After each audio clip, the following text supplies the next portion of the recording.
trying to figure out how to lose weight and keep it off permanently after experiencing a sexual trauma. And the backstory, I was raped when I was 16 years old. I'm so sorry that somebody took everything away from you, especially taking away how safe you feel inside your own body. Hey-oh! This is John with the Dr. John Delony Show. I'm so glad you're joining us. I really do. I hope you're having a great week. Hope your week is good. Hope you're reading something important. Hope you have the news mostly off. I hope you are so far away from the political madness and insanity and stupidity. And you're just focusing on your friends and your community and your kids and your significant other. I'll even give you this. I hope you're hanging out with your pets. Hope y'all are having pet time. Whatever's going on in your world, I hope you're doing well. I hope you're playing live music. I hope you're playing cards. I hope you're doing things that bring you joy and make you smile. And I hope you're doing well at work. And if you're not, that's all right. We all have seasons, ups and downs. That's what this show is for. We talk to real people going through real challenges, whether they're mental and emotional health, whether it is crisis, whether it is suicidality, whatever you got going on, I'm here. And we're going to sit there and we're going to figure it out together. If you want to be on the show, give me a buzz at 1-844-693-3291 or go to johndelony.com/ask. And please don't forget, doesn't cost anything. It's totally free. Takes just a few seconds of your time. It makes a huge difference if you leave us a review. If you're watching this on YouTube, please hit the subscribe button. We're really going to make a push for subscriptions. Our watch time has just gone through the roof. And the algorithms are getting so good at just kicking these things out. Hit that subscribe button. It makes such a big difference for everybody out there. If you have it in your heart to leave a 5-star review, that'd be awesome too. That would be awesome too. Share this with everybody that you know. All right, let's go out to, don't everyone you know, because you know some people that are kind of, and they probably wouldn't dig the show that much. All right, let's go out to Buffalo, Minnesota, and talk to Gene. What's up, Gene? Hi, how are you? Good. I'm feeling extra singy today. I'm sorry. I know it's annoying. What's up? Not much. Just work. Wow. Outstanding. You seem overjoyed. Oh, no, I actually love my job. All right, cool. So what's up? So I don't remember exactly what I said on that email, but I don't have any idea because I don't see it. So you tell me. I feel like I just cannot keep friendships. Like whatever I do in my life, like just I can get friends and I'm surrounded by people and whatever, but I just feel like anyone I get close to, all of a sudden, like I lose that friend, and I'm just like, I can never keep a friendship. Is there? It sounds like you've done some deep digging just to try to figure this out. When you look back and you say, like, you get really close to somebody and then the friendship just goes away. What's a common denominator if you look back? Do they tell you you're too intense? Do they tell you you don't show up? Do they just don't like you? Do you have bad breath? Like, why do these friendships end up fading out? I don't know. I've never talked to people about it. Like, but you know, though. I mean, you're smart. I don't know. Like, I don't know the reasoning behind it, but from how I see it, like, yeah, I get close to someone and then like I'm like, oh no, they don't actually like me. They don't want to hang out with me. They don't want to be friends with me. They're just being nice to me and whatever.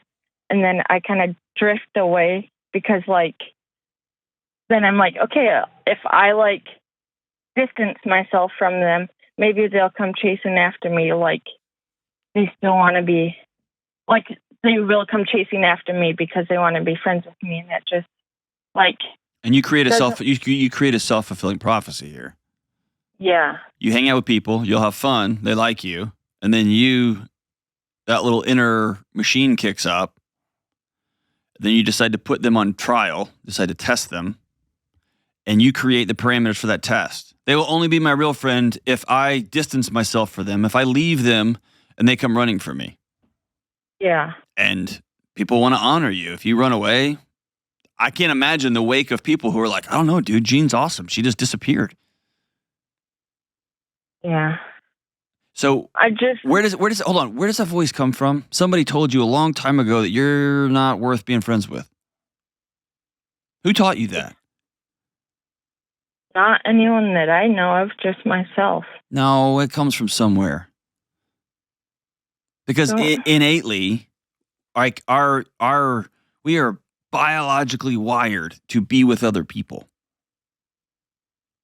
Like that's our bent. Something has to happen, whether it's a mom that didn't show up or a dad that disappears or parents who tell a coach or an assault, whatever happens, something happens that causes a fracture, either acutely, like there's a big blow up, or it happens over time that teaches your body the world would be better if you were just over here.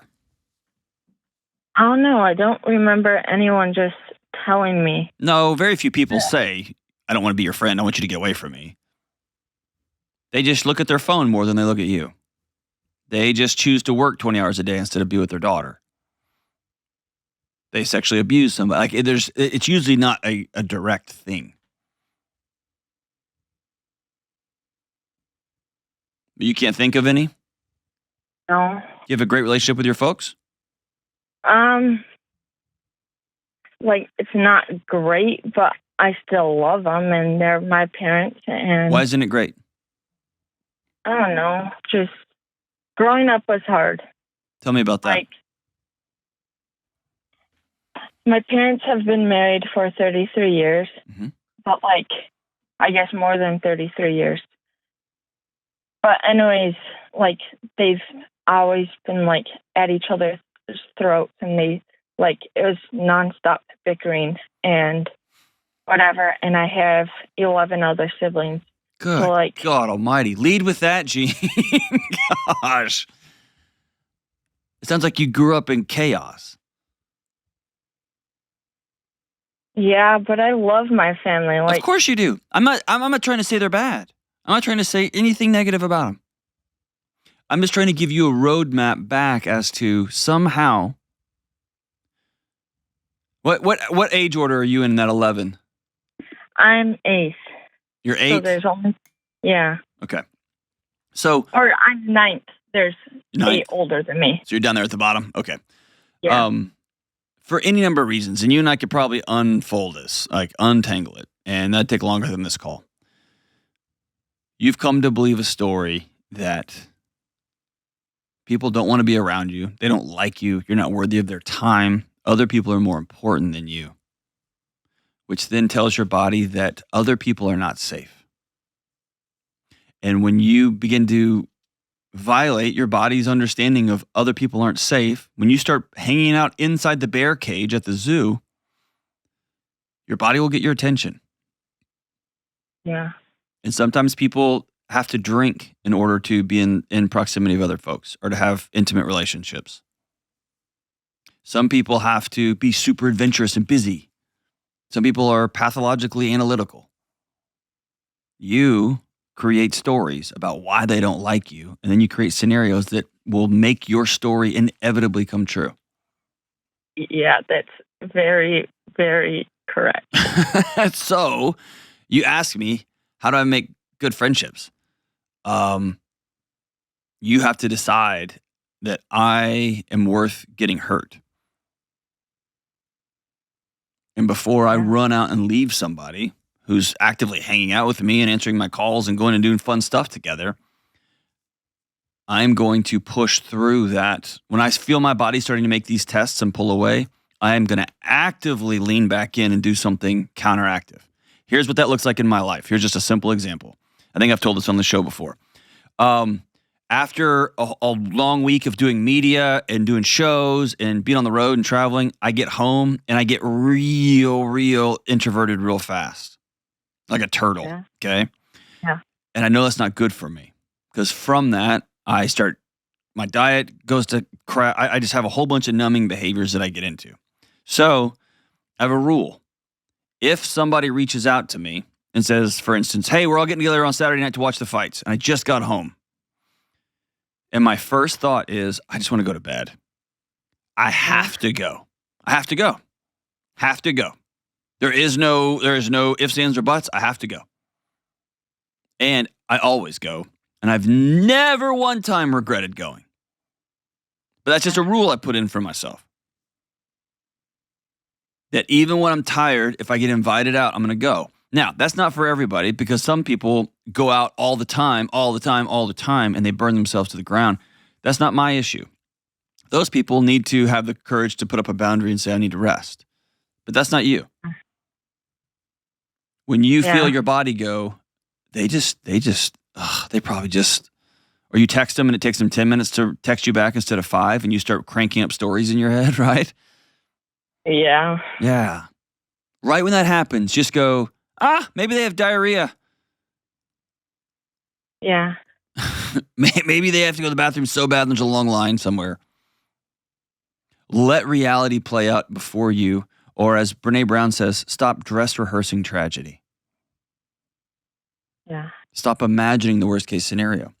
My gut tells me you're pretty fun to hang out with. Is that fair? I don't know. I used to be the center of attention and just be going everywhere anytime, just center of attention, the loud, obnoxious person. And then years ago, where did she go? I lost her. Where?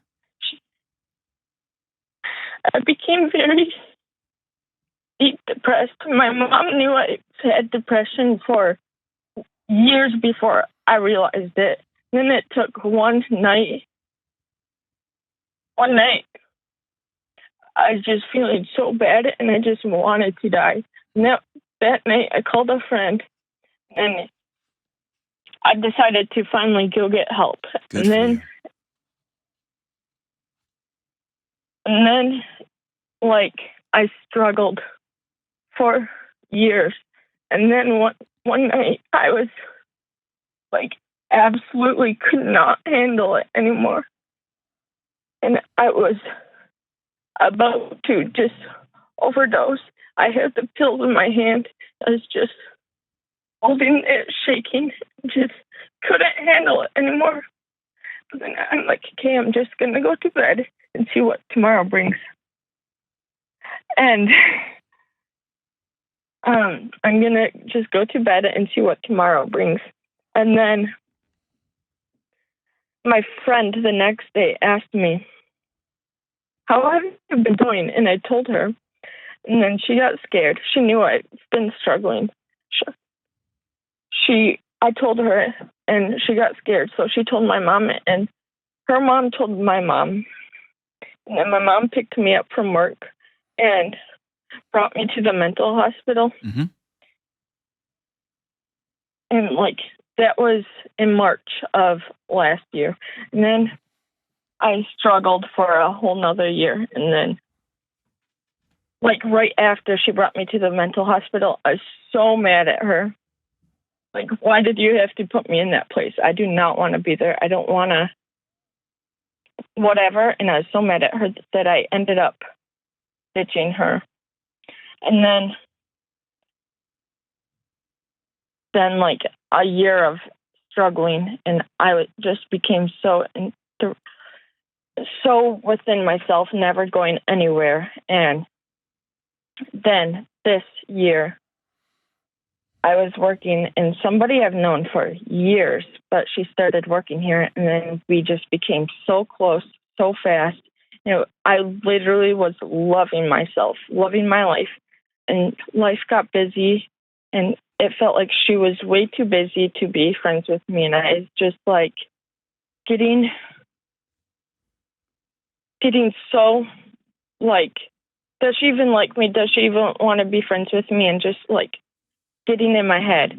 And then right now, we see each other at work and say hi and smile, but that's just about it. And I don't know I don't know how to do this. All right, let me back out. Number one, thank you for telling me that. Number two, I'm glad you're still here.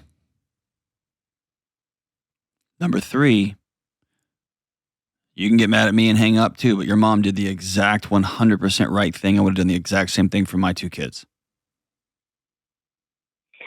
I know, but I needed it there. Hold on. Of course you did. I know you hated it there. Those are scary, scary, scary places. I've been there too much. They're terrifying. Okay.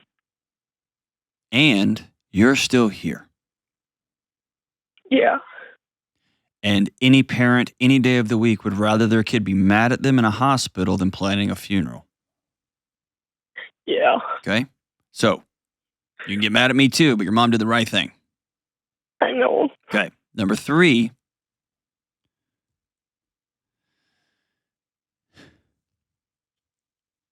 you're going to have to decide not to not be depressed. That's insane. Anyone who tells you that, just cut them off. You don't want to be friends with that person because they're a moron. Yeah. But you're going to have to decide you're worth feeling better than you feel. You're going to have to get with a professional, not back at the psych ward, unless you're going to hurt yourself again, but with a counselor who can give you some new skills. Because here's you have one? I have a therapist, yeah. Okay. But in your case, I think there needs to be a lot less talking and a lot more making plans and practicing. Yeah. You are the baseball player that used to hit home runs all the time and just is flinching when the ball comes now. That home run hitter's still in there. Yeah. Things just got blurry. Is that fair? Yeah. Sometimes we have to practice those things that we used to do that made us feel good, even when we don't feel like doing those things. And in your case, I've said this on the show a bunch before. Our feelings job is not to tell us the truth. Our feelings job is to keep us alive. Yeah. And sometimes our feelings don't tell us the truth. So if reality says, if all of the external things are, this person's calling me back, she's hilarious, she wants to have fun all the time, she's doing all this cool stuff, and she's really busy. That's awesome. I feel like she's pulling away from me, doesn't want to be my friend, and she hates me. I think objectively you could go, I'm going to write that feeling down, and I'm going to examine that feeling. Is that feeling telling me the truth? No, it's not. Is she really busy? Yeah, of course. Am I busy? Yeah, of course.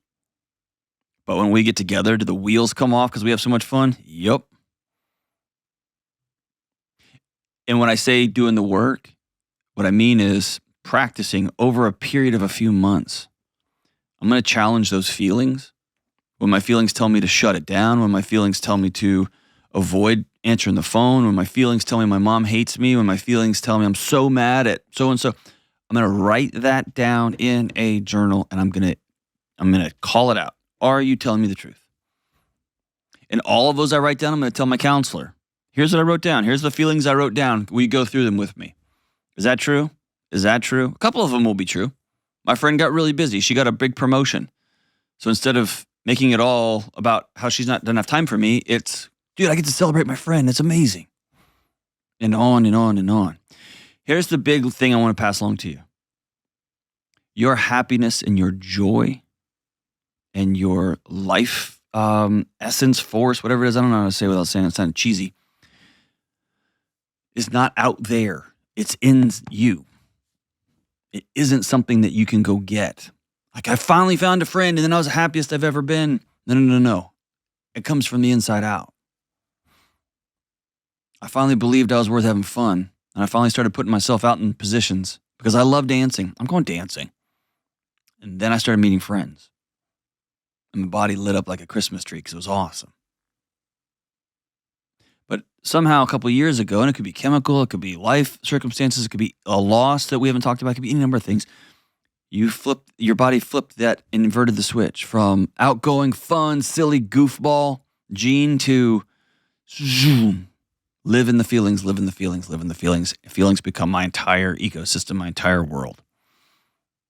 And it's just a choice to work with a professional to say, I'm not going to live in feelings anymore. I'm going to identify them. I'm going to feel them, but then I'm going to go do the next thing that I know is going to help me be healthy. And over time, your body the sun will come back out. I promise it will if you stay in on it. I promise it will if you stay in on it. So how do you make good, how do you not overthink your friendships? How do you know if they're good friends or not? Let the truth be what the truth is. And when the truth gets cloudy with how you feel and how emotional you are, write those things down and say, is this matching up with reality? I feel like this person hates me, but they've returned my calls every time this week. We've hung out twice last week. We're hanging out again this weekend. Okay, so objectively, they don't. My body's just trying to get my attention for some weird reason. Hey, body, we're good. I'm driving this car now. We're good. We're good. That gene is the magic. It's going to take some time. It's going to take some work, some new skills. I'm so glad you're here. And I say this every time I talk to somebody. If you ever feel like hurting yourself, if you ever feel like not being here anymore, ever feel like taking your life again, always remember the sun comes up tomorrow, and you have to make that call. You have to make that call. You have to make that call. Nobody's life is better if Gene's not here. Nobody. Thank you for being brave. We'll be right back. This episode is sponsored by BetterHelp. Hey, this is Delony. I hope y'all are doing well. Listen, sometimes it's hard to get our brains to turn off, and I know what I'm talking about. I am the king of racing thoughts. They've kept me up at night, they've got me up early, and kept me from connecting with people I love. If you find your thoughts start to race right before bed or during other super inconvenient times, a great way to make those racing thoughts slow down or stop is to talk them through. And therapy gave me a place to do that so I could get off the negative thought treadmill, learn positive coping skills, set healthy boundaries, and find some mental and emotional peace. And it can help you too.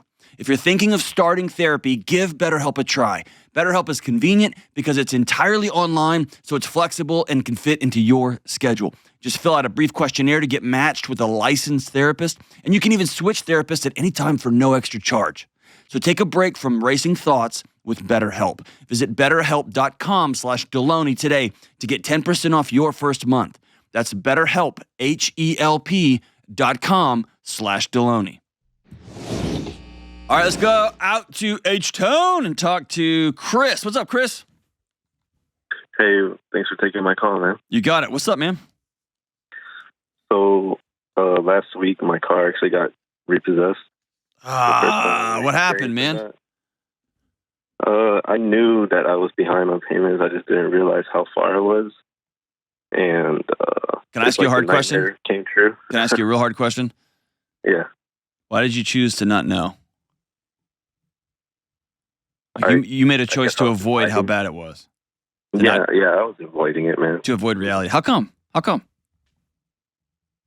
I guess to cope with like the stress from it and like the not having enough money, I guess, because I knew I was overpaying it and for the car, and whenever it got repossessed, I sort of felt almost relieved in a way. Of course, yeah. You know, but and that shame sits in, something fears, huh? I don't know how you knew I was gonna say that, man. Bro, dude, because I mean, it's like that. It's like it's the self-fulfilling prophecy, right? Like, I'm gonna avoid it. I'm gonna avoid it. I'm gonna avoid it. It happens. I told you you were a loser. We shouldn't have bought this car because we're dumb. We don't make enough money because we're a loser. And then the bank can't even trust us. Yeah, it's just a loop, right? And then here's your next step. Tell me if I'm wrong. The next step is you wallow in it for a few days. You like make snow angels in the shame. And you figure out a way to numb it out. Either you drink it away or you Netflix it away or you just go hang out with your bros it away. And then you find yourself like without a car. And then the next move is to go do something stupid, like go to a payday lender, go to one of the guys on the side of the highway that's at like 35% interest on a car note. Right? Yeah, I've been sleeping on it. And Chris, don't do that. Don't do that. Don't do that. Don't do that. Please, God, don't do that. Okay? Right. Okay? Don't do that. Like, it's already, the house fell down. Don't burn it down. You can still put it back up, okay? Cool? Right. All right. Before we even get going to your question, I want you to hear the reason I can just track, here's how this whole thing spins out, and here's where you're about to head, and you're like, yeah, actually, is I've taken this call a jillion times. What does that mean? That means you're not alone. That means you did something dumb, but you're not stupid. That means you're in a hole, but that's not where you live. You're not a hobbit. Okay? Thank you, man. There's a light on the back end of this thing. You just need to shake the cobwebs off. And I love you enough to both like kind of give you a hard time about it. And also let's get a roadmap out of here. Is that cool? Yeah. All right. So they come and take your car. Then what? So my parents are my neighbors, and my dad happened to be awake whenever the guy was repoing it. And I thought he was going to be mad at me because he had no idea that I was behind on payments. And I kind of, as they were pulling away, I had to explain the whole thing to him right then and there. And it just surprised me right away. He was like, well, you got to go to work, don't you? You can go ahead and take my car. And when I got to work, I just tried not to think about it. And my brother has an extra car, and he said, hey, you can take that car and use it to save us some money. And I just wasn't expecting that, man. And it, in a way, made me feel really guilty because I'm in this situation and I have all these people that want to help me. And hold on, that's not what you feel. I don't think that's what it is. I think you feel this weird, gnarly sense of shame because you don't think you're worthy of that much love, and your old man does, and your brother does. They love you way the hell more than Chris loves Chris. Fair? Yeah, you're right. Where did that story come? Why did Chris start talking trash to Chris? Like, all year I've been trying to better myself, man, and work on, like, my anger issues and discipline and self-love. I got your book back in March, Knowing Your Past, Change Your Future, and I had to put it down because it just started getting really real, man. Yeah, dude, you are a masterclass in avoidance. You can take my life from me, you can take my car from me, but I will not look under the hood, man. Like, you bought a new car and you just duct taped over the gas gauge. I don't even want to know. I don't know. Yeah, and it's really catching up with me. That's right. It always does. How old are you? I'm 28. Dude, you won the lottery, man, because it usually catches most people when they're 51. And their wife leaves them and they get fired and they got nowhere to go. Yeah. I'm excited for you.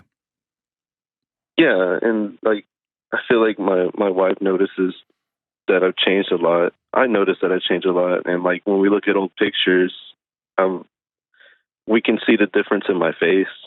Like I'm not angry like I used to get. And this whole past weekend, she's been trying to tell me, don't stress out, don't let it get you mad. We'll get through it like we always do. And just great support. And this past week was my daughter's first week of school, and it was also the day it got repossessed was our 9-year anniversary together.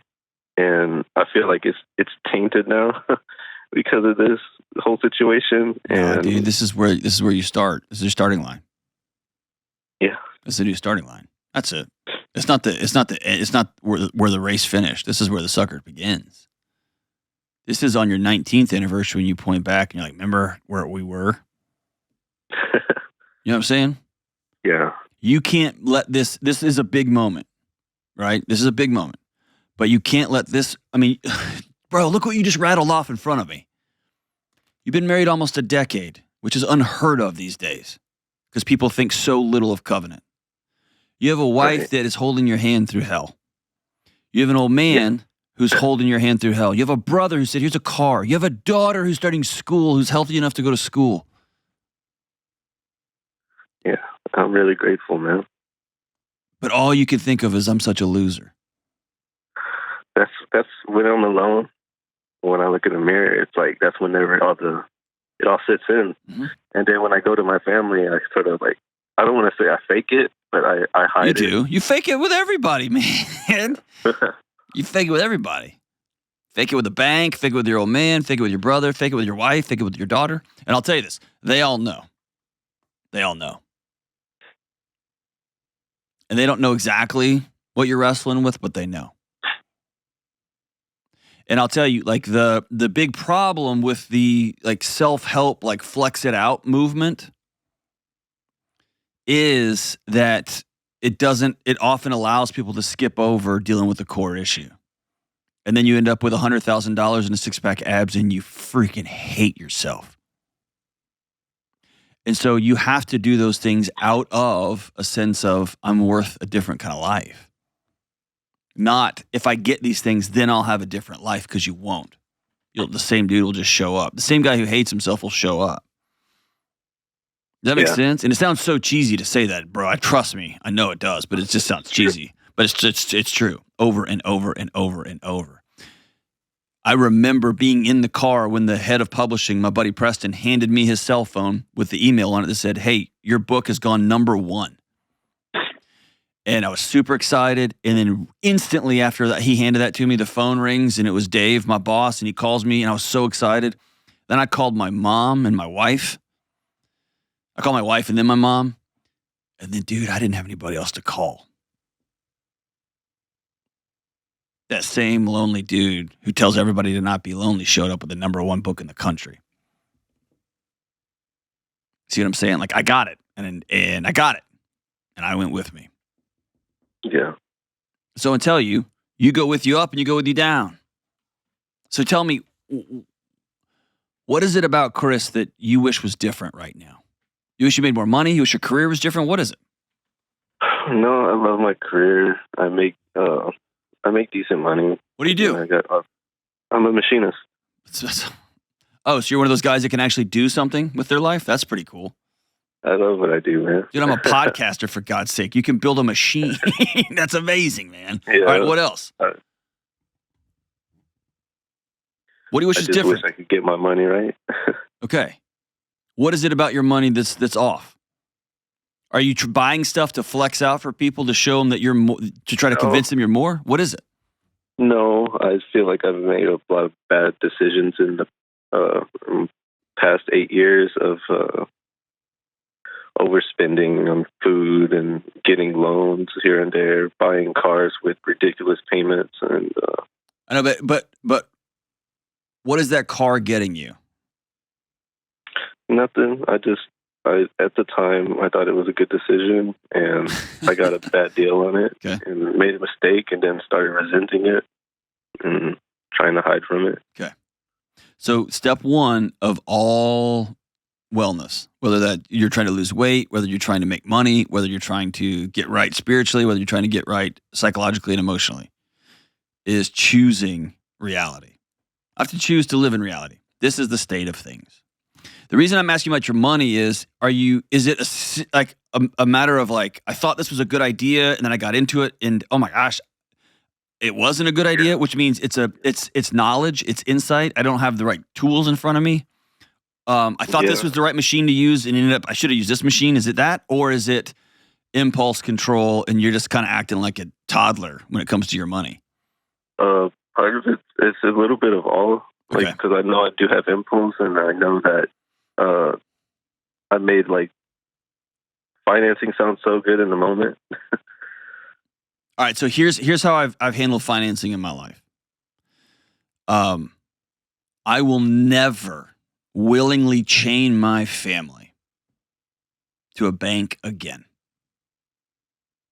Yeah. I will never willingly chain myself to somebody who gives me money for a depreciating asset, which is what a car loan is. Every day I own that, it's worth less money. And that banknote continues to stay the same. I just refuse to I refuse to be owned. See what I'm saying? And so it's not about like, I don't know about finance, I don't know if that's a good deal. No. I refuse to participate in modern day slavery. I refuse to participate. What does that mean? Sometimes in my life, the cars I've driven have been so embarrassing. Like, bro, they're bad. Like, I've had buddies like take me out and be like, hey, are you okay? We're doing great. I don't care about my cars. And I don't spend a lot of money on my clothes. I mean, and we can go on and on and on, but my identity is in my wife loves me. My identity is in my kids love me and they're safe. My identity is I do a good job at my job. I do good work and I'm a trustworthy, integrous person. My identity is in my faith. And so when I have those things, I don't need all that other crap. But I tell you this to tell you. There's a map out. I'm going to send you for free. I'm going to send you all of Financial Peace University, the whole kit and caboodle. And I'm going to send you 1 year of Every Dollar. Okay? It's the best financial tool in the world. And you link it up with your wife. And when both of you spend, it goes off each other's app and it tells from it can connect with your bank and does all that together. Okay? Okay. And but here's the deal. I want you to watch those lessons with your wife on the couch. And if your kid's old enough, make them sit down and watch them too. So this stuff ends with you. Yeah. I don't want my kids seeing money as a bad thing. And that's part of me like hiding it, I guess. But here's the deal, bro. They feel it. Yeah. They know dad can't breathe. They know dad is stressed. And they know dad can't sit still in the room because he's worried and worried and worried and worried. Yeah. That's how it feels. It is. And listen, I grew up in that house. My old man was in Houston. And money was always a stressor. Always. And I grew up hating money because of what it did to my dad. For what it told me about my family, that we were somehow worth less than my neighbors. I hated it, man. And I'm in my 40s and I'm just now figuring out money is just a tool. That's it. And a shiny car is cool if you pay for it in cash and you got a whole bunch of other assets somewhere. Otherwise, it's just stupid. See what I'm saying? Yeah. It's a total flip. But I think beneath all that, so I'm going to give you the tools on the money side, dude. And if you will follow those money principles, my promise to you is in 15 years, you're going to be a millionaire. That's probably a little bit overstated. You may not be I can't promise you that. You're going to have a totally different position, okay? But you have to do the work on making peace with Chris. Because Chris is a good guy. And Chris is a good guy. No, don't do that. You're deflecting again. Chris is a good guy. Yeah.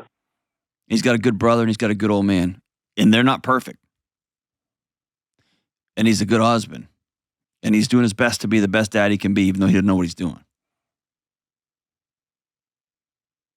And he's made some stupid decisions with money. The difference between guilt and shame is that was stupid versus I'm stupid.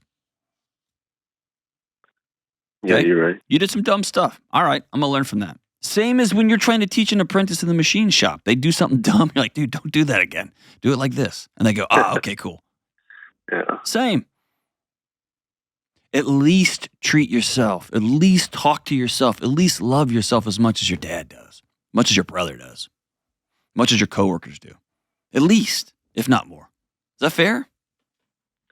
Yeah, no, that's fair, man. It's tough trying to love yourself whenever you don't, I guess, live to the expectations you want to be. That's right. And so let's be super clear, because a lot of the times this stuff gets real heavy. I want you to spend a season writing this crap down. Like, write down the answer to, what does success look like in my home? And if success has anything to do with square footage or wheels on a car that go round and round and round, you've got that thing sideways. I feel like I'm winning. I have a great family, like I mentioned, and I just don't know why I can't just be happy with myself. Well, I think you've got some confidence issues, man, because confidence only comes from a bunch of little successes, and you've had a bunch of stumbles, man. You had a bunch of like, man, shouldn't have done that. Just like my wins aren't equaling out to my losses. Yeah, dude. Because you keep borrowing money on depreciating assets and they're not even paying on it. I mean, it's not hard. It's pretty simple. So here's what I want you to do. I want you to get some of your dignity back. You know what that's going to look like? It's going to look like this. I want you to call your brother and say, can I have this car for 12 months? And if he's like, man, that's a long time, be like, I know. I'm going to pay you. I'm going to pay you $100 a month. And I know that's not even close to what it's worth, but I need I got to have some skin in the game here. So I'm going to give you $100 a month just for renting this car from you. And then I want you to pick up an extra shift and an extra shift. And I want you to get $3,500 cash as quick as you can. Okay. And I want you to stay as far away from those stupid lots as you possibly can. I want you to get on Facebook Marketplace. And I want you to buy a $3,500 Camry. And they are going to rag you when you pull up to that shop. Oh, my gosh, they're going to give it to you. But you know what? You're not going to owe nobody nothing. You're right. Nothing. And you could tell your wife, sorry, dude, you married me. If you married me for my Tahoe, then you may need to find somebody else because I'm a Camry guy for the season. She's all for it. She's very supportive now. Of course she is. She understands. I'm just clowning on. Of course she is. But look, like, I want you to drive around a $3,500 Camry for a season, man, and make peace with it. And then save up cash and get an emergency fund for your family and pay off all your stupid credit cards. And what we're doing, like, people make this all about if the APR is here and if you invested this, dude, we're not there. I am choosing freedom in my home. Chris in Houston, my family will be beholden to nobody. If I get fired from my job, it's going to be their loss. And I'm going to have to take a week off and kind of shake off the cobwebs, and then I'm finding me a new gig because I got an emergency fund of my own cash in my own bank account. I don't need it. I'm squared up. Totally squared up. This is about choosing reality. Here's the state of things. Take your wife out for a breakfast one day, man. Or for lunch. Go to Papacitas there in Houston, one of the greatest Mexican food places on planet Earth. And just say, what do we want our house to look like? And more importantly, what do we want our house to feel like? What does that look like? How much money is that going to require? What kind of cars is that going to require? It's going to be a lot different than you think. Let's build a picture together, you and her. And let's start leaning into that. And you're going to get a bunch of little wins towards a picture that you and your wife have chosen, a home you all have chosen to build. And dude, now you are off to the races, my friend. And along the way, I want you to remind Chris that you're a good man. You didn't think it was going to feel like this. It feels different than you thought it was going to feel, but the proof is in the pudding. You got a great wife. You got a great kid. You got a good family. You got a home. You got a roof over your head. You don't owe nobody anything. You're a good man, Chris. I'm grateful for you, brother. Thanks for calling. Call anytime. And hang on the line. I'm going to send you a copy of Building a Non-Anxious Life, too, and all the FPU gear. And I need you, because I'm not there, I need you to at least get yourself to at least one Astros game and cheer, man. We're getting close to not making the playoffs, and I'm going to hold you accountable for it, my brother. We'll be right back. If you've listened to my show any amount of time, you've definitely heard me talk about Thorne. Thorne is an incredible supplement company that makes what I think are the best supplements in the game. I've taken Thorne for years, way before I had a show. As you've probably heard from listening to other podcasts or just walking through a local corner store, there are a million different supplements, all claiming they're the next great thing for all sorts of ailments. Almost all of those claims and products are either lying, not good products, or just a waste of your money. Thorne is one of the very few supplement companies that make pure, clean, tested, and backed by science supplements. No fluff, no gimmicks, no nonsense. Thorne is what I take personally, and it's what I give to my kids. And make no mistake, supplements of this quality cost more than the nonsense you see in gas stations. So I've partnered with Thorne for an incredible 25% off discount for our Delony Show listeners. Go to thorne.com/you/Delony, choose what you want, add it to your cart, create an account, and when you check out, 25% off will be knocked off of the entire order. And here's the best part. That discount sticks around for life. Go to thorne.com/U/Delony. Check it out. All right, let's go out to Carol in Georgia. What's up, Carol? Hey, it's so nice to be talking with you today. Thank you for taking my call. Oh, goodness. Thank you for calling me. And I'm kind of in a singing mood still. I'm trying to stop. Kelly says it's annoying. People write in comments and you quit singing. Is my singing bad? You're fine. All right. No, you're good. All right. What's up, Carol? Okay, I'm trying to figure out how to lose weight and keep it off permanently after experiencing a sexual trauma. Oh, gosh. What happened? And the backstory, I was raped when I was 16 years old. I was then in a size 5'7". After years of yo-yo dieting, I'm now 44. Over half my life. And then a size 18-20. In the past, I could lose some weight. However, every time I received any kind of attention from a man, as little as a look or a smile, or any time I was planning an event, trip, holiday, get-together, etc., I would gain weight and didn't realize I was doing this to myself until a couple of years ago. And now that I know, I still cannot seem to break the cycle. And on top of that, I was in a vehicle accident 6 years ago that caused a lot of issues with my body, making it even harder to exercise or do any kind of physical activity any length of time without being in excruciating pain. So I'm in desperate need of your help, Dr. John Delony. I'm sorry. Yeah. Oh, you're okay. My wife says my name wrong too, still, after 25 years. It's fine. Oh, man. I guess I'll just start with, I'm so sorry that happened. Thank you.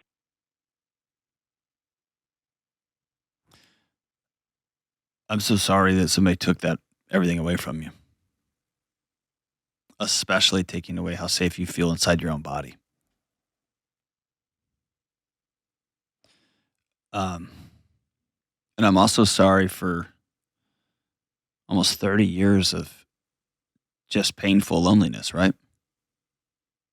Yeah. I'm so sorry.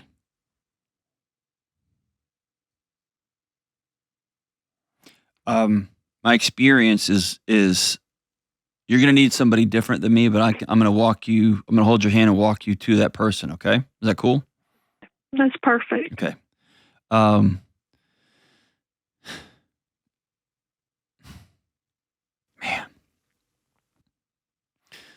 So most common, this is what the literature would tell me, okay, is that after a sexual assault, there can be a couple of different paths when it comes to weight gain. Sometimes it is, I want to hide inside myself. I want to disappear in a crowded room. Kind of like my daughter, she's 7. She'll put her hair over her eyes and kind of feel like she's disappeared, even though she's standing right there. I can kind of disappear.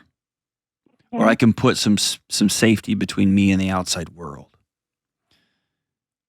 There's often another piece of this train that I think is more insidious, and that it's somehow, some way, the story gets twisted up inside of somebody that this is what they get,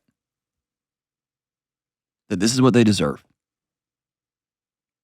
It's almost a form of self-punishment.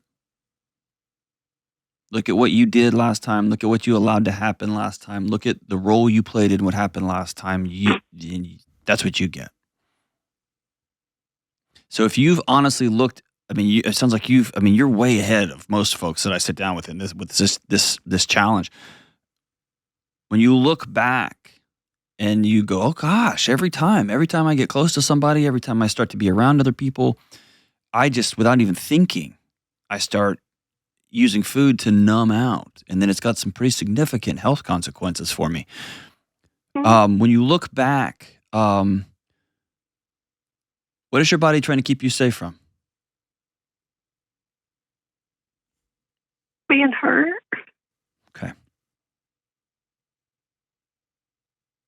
Is there any sort of guilt here, or are you able to separate yourself from any sort of, this is on somebody else? Somebody else took this from you, that you didn't play a role in that? I'm sure there's guilt. What's the guilt from? Tell me the guilt story.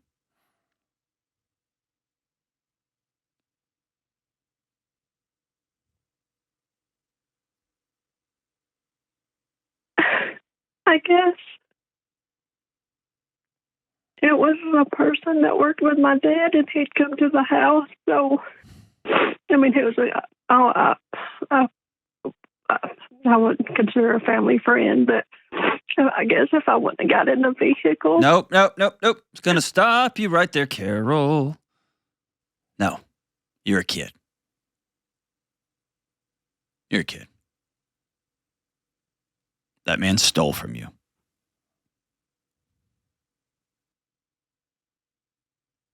Okay? Yeah.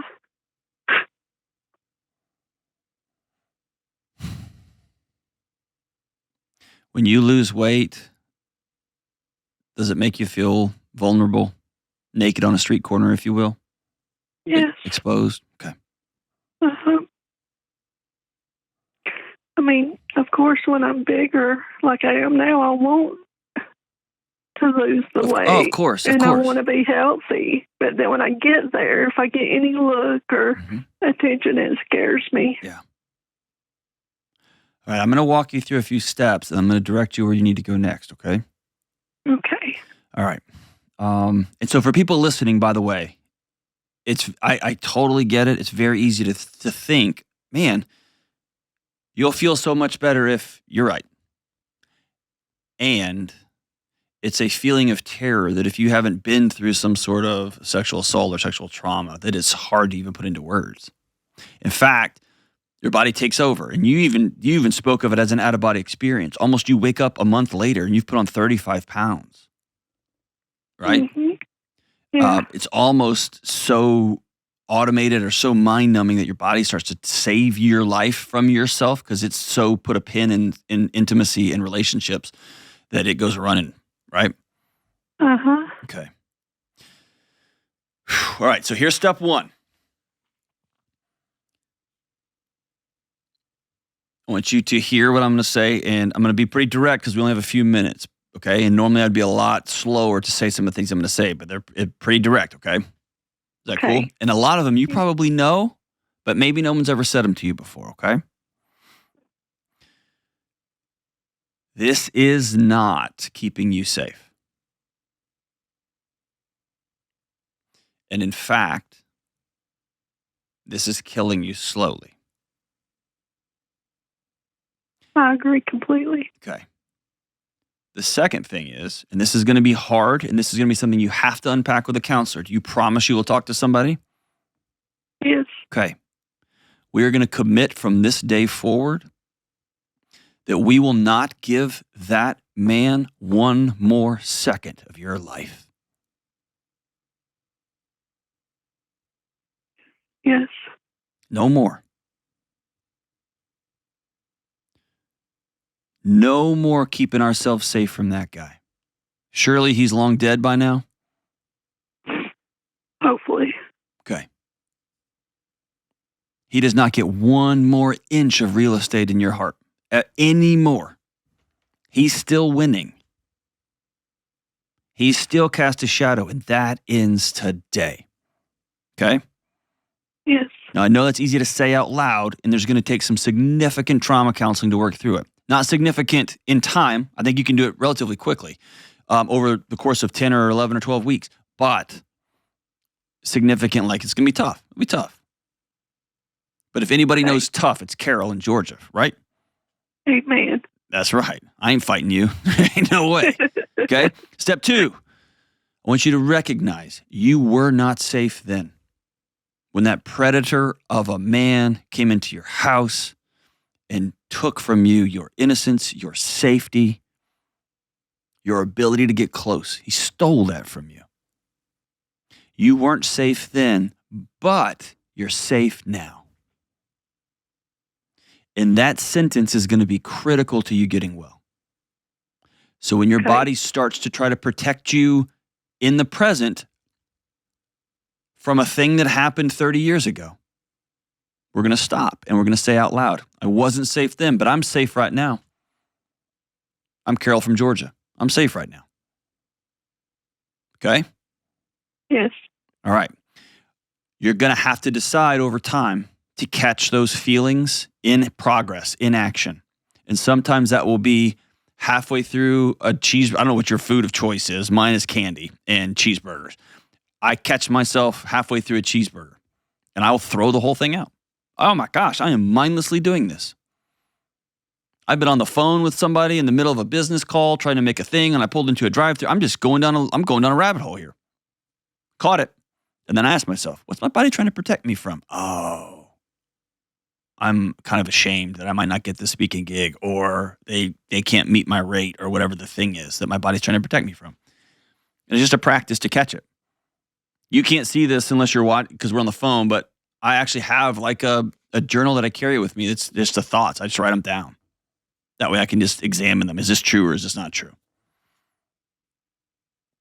And then over time with a counselor, you're going to learn some new traits, some new skills. Instead of eating those feelings, we're going to walk those feelings. We are going to call a friend those feelings. We're going to show up to a group's those feelings. We're going to read a book, those feelings. We're going to have a cup of coffee or a cup of tea. We're going to figure out other avenues for those feelings. Does that make sense? Yes. Here's where that's a huge paradigm shift for you. You're not broken. There's not something wrong with you. Your body's doing exactly what it should. It is trying to protect you from that hell ever happening again. And it's done a great job, right? It's done its job. Uh-huh. And it's cost you everything, right? Yes. Yes. Okay. So what we have to do is we have to open up our toolkit, of which there's only one tool, and that is avoid all relationships, period. Okay, that worked. That kept us safe, and it's killed us too. So we're going to put some new tools in that bag. And that's it. And I don't want you to look at this as though you have some sort of character issue or some sort of willpower issue. No, you don't. You just need some different tools in that bag that you got to practice using. That's all. Okay. Okay?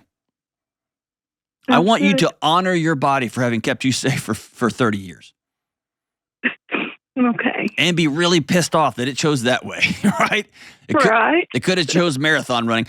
I saw recently there's a significant number of endurance athletes that also had significant trauma.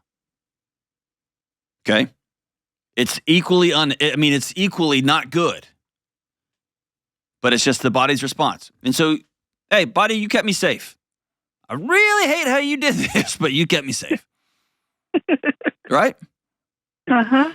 I got this from my good buddy, Sal DiStefano, who works with the Mind Pump guys. And I want you to hear me really closely. You cannot hate your body into being healthy. You can't disgust yourself into being healthy. You can't. You have to honor it. You've kept me safe. Thank you. Thank you. And now we're going to learn safety in a new way, because this way is going to kill me. And it's going to keep me lonely. And it's going to keep me fill in the blank. Step 3, you're going to have to begin practicing becoming aware when you grab food, when you're isolating. And this isn't about fighting yourself. This is about one word: awareness. That's it. Okay. And if you will, do the work of writing them down in a journal. And when I say journal, like $9 at Walmart. Have somebody go get it for you, right? $9. As you write them down, you'll start to see a pattern. Every time my dad calls, I reach over and grab something to eat. Every time it gets past 8 o'clock and I'm lonely, I grab something to eat. Every time I get nervous at work or whatever the thing is, and those will be your trigger points. Curious. Why is my body trying to protect me from that? You see what I'm saying? Uh-huh. And I want you to hear how light my touch is on all of this. You have fought yourself for 30 years, right? Yes. You've hated yourself for 30 years, right? Yes. You've been grossed out for 30 years, right? Yes. See, can we make one agreement? That's not working. Right. Let's try something else. Yes. It's the same thing I tell parents who are screaming at their kids and screaming at their kids, screaming at their kids. Take out the trash, make your bed. When I finally say, hey, that's not working. What if we tried something else? And that's all I'm asking you. You've tried the hammer method. You've tried the scream method. You've tried the I hate you method. You've tried the starvation method. You've tried the I'll work this off method. Let's start with the I love Carol method. And thank God for keeping me safe. Yes. And now, let's move on. Step 4 is going to be to seek out a daily, weekly group of people that you care about. Whether that's an Overeaters Anonymous, whether that's a counselor, whether that's a group of women that get together for coffee somewhere at a local place. I'm convinced beyond a shadow of a doubt there is no healing, especially from trauma and isolation. You have to be with other people. And what makes trauma so ugly is it makes oxygen poisonous. It makes oxygen feel poisonous, right? When you start getting close to people, that's when your body says, run, right? That's what you're going to have to go through. That's the alarm you're going to have to head directly into. Kind of like your kitchen, that smoke alarm goes off. You don't run out in the yard. You go see what's setting the alarm off. Right. That's what we're doing here. Okay. You know, meeting with a group of friends once a week, that sets off your alarms. Cool. Then I'm going to make sure we're doing that. Or I'm going to go to Overeaters Anonymous. I'm going to go to whatever group. I'm going to go be with people. Slowly at first. Right? Yes. And I'm going to suggest, and this is going to get me some hate on the internet, and I don't care. I don't think it's time for exercise yet. Okay. Okay. I don't think we're there yet. If you could go for a walk every day, I think that would be dramatic for your body and your mind and your soul. But if you can't, okay, don't. Cool? Perfect. You may be ready to rock and roll. Like, no, I want to get an exercise program and go to physical therapy and get some PT and get this pain under control. Cool. That's great. But I don't want you to try to look in the mirror and stare at yourself and hate yourself forward on that treadmill. I want you to think, we've been kept safe for this long. Now we're moving into part 2. That took way longer than we thought, but we're moving into part 2, which is, I love this body that has kept me safe for 30 years so much, I'm going to make sure it's around for another 40. Right? I am exercising because I get to, because that guy has not one more inch inside of my heart. He will not keep me isolated anymore. He will not keep me alone anymore. Here's step 5. This is the hardest part. Have you ever been to counseling yet? No. Okay. Most of my family and friends don't even know what happened. Okay. Grief demands a witness, as the great David Kessler says. You have to say these things out loud. And here's what I almost guarantee has happened inside of you. When you told me what happened, I'd be willing to bet your shoulders dropped a little bit and it felt, whew. And then over the course of this call, your body has filled back up with air. Oh my gosh. Is that right? And then when you get off this call, you're going to have I can't believe I said that. You're going to have to find somebody that you can sit down and be honest and tell the story to. So I want you in your local community, I want you to reach out to somebody and say, I was sexually assaulted and raped as a teenager, and it's continuing to have a powerful hold on me into my 40s, and I'm ready to let this go. I would like to explore trauma counseling. What does that mean? Might be EMDR. It might mean body work, which is what I did, and it was extraordinary. That's a whole other conversation we can have another time. It might be some sort of adult-centric seeking safety program. It might be an REBT program. It might be any number of things. The modality I don't care so much about, but somebody that will walk through and teach you a set of skills for self-managing when your body takes off on you, and then head back through that trauma. And then the peace and freedom on the other side of it. And there's going to be guilt, and I can't believe it went on this long. All that's part of the healing.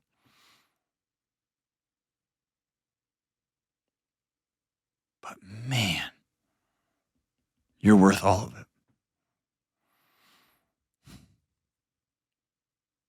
We're going to clip this. I'm going to send it to you, Carol, just so that you don't have to wait for a month until this show comes out.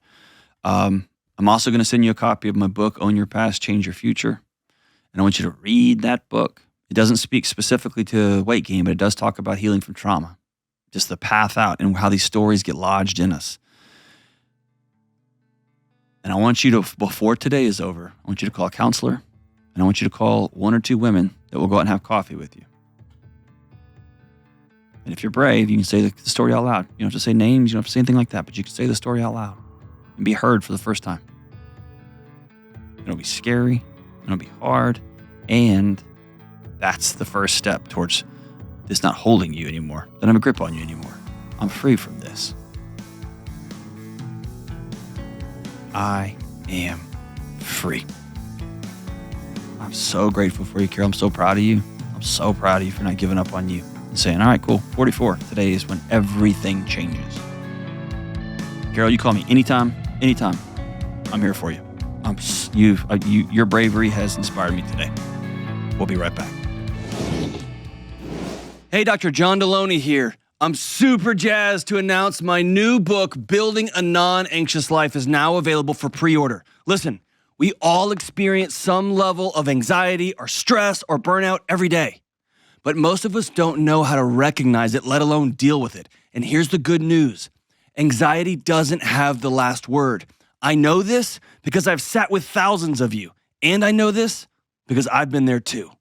If you create a life of intentionally living out the 6 daily choices I've outlined in this book, you'll be able to better respond at whatever life throws at you. This book will help you learn practical steps to overcome anxiety. Plus, when you pre-order the book now, I'm going to give you something to help you today. That's why you'll instantly get my newest talk, Smoke, Fire, and Freedom, where I break down the misunderstandings and myths we believe about anxiety, how to reclaim your freedom, and how to build a non-anxious life. So pre-order Building a Non-Anxious Life today for just $20 at johndelony.com. All right, as we wrap up today's show, Randy Newman, because Kelly's 114. Songs by Randy. How old is Randy Newman? This is a song that Kelly used to listen to, and she was... It's from Toy Story. In college. Oh, is it? It's a Toy Story theme song. Oh, sorry. Jeez. Doesn't Randy Newman make peanut butter cups or something? Paul Newman. Just read the lyrics. That's Paul Newman. And that's salad dressing. Just read the lyrics. Randy Newman. You got a friend in me. You got a friend in me, Kelly. When the road looks rough ahead and you're miles and miles from your nice warm bed, just remember your old pal said, you got a friend in me. You may be really, really old, but you've got a friend. That line's not in there. You got a friend in me. If you're listening to this show, and even if you're not, you got a friend in me too. I'm glad you're here. I'm grateful for you.